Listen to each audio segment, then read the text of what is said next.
इस वीडियो में हम बात करेंगे समकोण त्रिभुज का क्षेत्रफल निकालने का।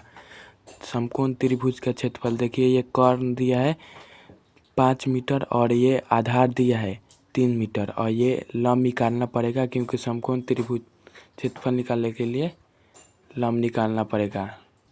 देखिए, ये समकोण त्रिभुज का क्षेत्रफल होता है 1/2 आधार गुने ऊंचाई। हम आपको फार्मूला दिखा दे रहे हैं, इससे आपको आसानी होगा। आप ये फार्मूला याद कर लीजिएगा। परिमाप होता है आधार प्लस कोण प्लस लंब होता है।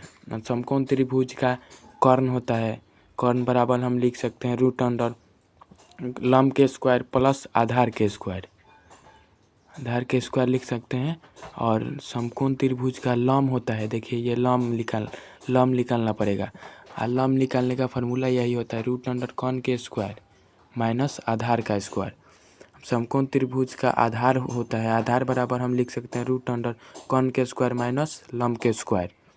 ये सब फार्मूला आपको याद होना चाहिए, तभी क्वेश्चन बनेगा। तो ये सब फार्मूला आप याद कर लीजिएगा। चलिए हम क्वेश्चन की ओर चलते हैं और क्वेश्चन को बनाते हैं। तो क्या समकोण त्रिभुज का क्षेत्रफल निकालना है, क्वेश्चन कर रहा है। तो ये क्या दिया है, तो ये कर्ण दिया है, कर्ण। तो कर्ण हम आपको लिख देते हैं, आपको आसानी पड़ेगा। कर्ण दिया है, ये कर्ण हो जाएगा। और निचला होता है जो आधार होता है, आधार दिया है 3 मीटर। लंब नहीं दिया है, लंब को हम ऊंचाई भी बोल सकते हैं। ऊंचाई या लंब में कोई अंतर नहीं होता है, ये आपको याद रखना पड़ेगा। अब हम लिख लेंगे जो जो चीज़ दिया है। तो दिया है, क्या दिया है, तो कर्ण दिया है, तो कर्ण को हम लिखेंगे। तो कर्ण दिया है, कर्ण बराबर 5 मीटर दिया है। देखिए 5 मीटर AC कर्ण है, 5 मीटर दिया है। और उसके बाद दिया है आधार दिया है, तो आधार को लिखेंगे 3 मीटर, 3 मीटर दिया है आधार। हमको लंब या उसको ऊंचाई भी बोल सकते हैं, लंब ऊंचाई एक ही होता है, इसमें आपको सस्पिशन नहीं होना चाहिए। तो इसको निकालना है लंब। तो लंब को निकालने का फार्मूला होता है, हम आपको फार्मूला दिखाए हैं, आप लिखेंगे फार्मूला। आपको फार्मूला याद होना चाहिए, तभी बनेगा क्वेश्चन। तो समकोण त्रिभुज, हम त्रिभुज नहीं लिख रहे हैं, उसका संकेत ही दे दे रहे हैं, अच्छा रहेगा। इसी तरह समकोण त्रिभुज का क्षेत्रफल निकालेंगे। देखिए ये लंब निकालना है, यानी ऊंचाई चाहे लंब बोल सकते हैं आप। तो लंब बराबर होता है, तो समकोण त्रिभुज का लंब बराबर होता है √अंडर दे देंगे। और उसके बाद कर्ण के स्क्वायर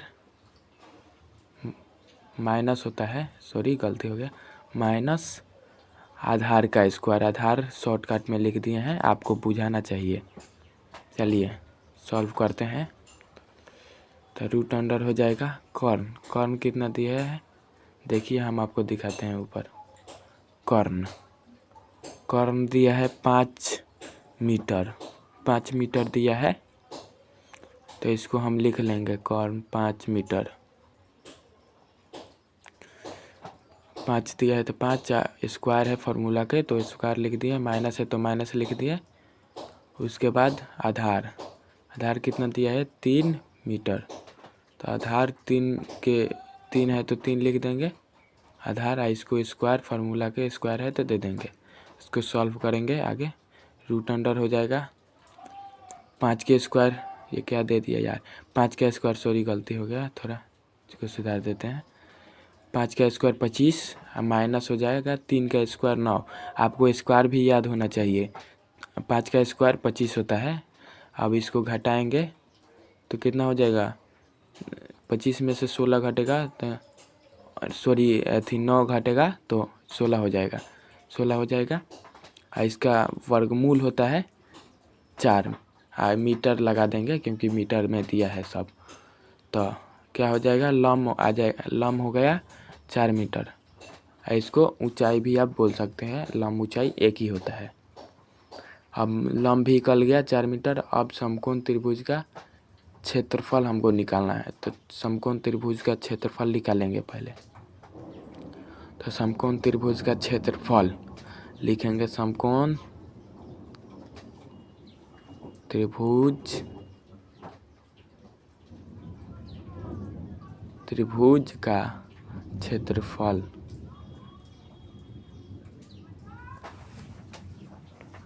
क्षेत्रफल लिख देंगे बराबर देखिए 1/2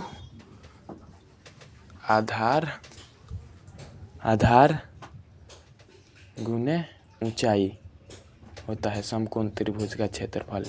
हम आपको दिखाए हैं, आप उधर लिख के दिखाए थे, आप याद कर लीजिएगा लिखकर, वीडियो को रोककर और लिखकर याद कर लीजिएगा।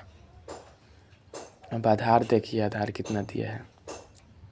आधार दिया है, आधार 3 मीटर दिया है, तो आधार को हम लिखेंगे, आधार को लिखेंगे आधार 3, तो 3 को 3 लिख लेंगे हम। 3 लिखकर गुना है तो गुना दे देंगे, फार्मूला का गुना। अब ऊंचाई को देखेंगे। ऊंचाई तो वह है, तो लंब बोलिए चाहे ऊंचाई इधर कितना निकला था, तो लंब चाहे ऊंचाई कितना निकला था, तो 4 मीटर निकला था। इसको हम लिख देते हैं ऊंचाई, इसको बोल सकते हैं आप। ऊंचाई लंब एक ही होता है, तो इसको 4 लिख लेंगे। और ये कट जाएगा, 2 दूना 4 कट जाएगा, तो 2 ऊपर बच जाएगा और 2 बचेगा, तो क्या बचा, तो 3 बचा गुने 2 बचा। तो इसको गुना करेंगे, थोड़ा ऊपर कर देते हैं, आपको साफ साफ दिखेगा।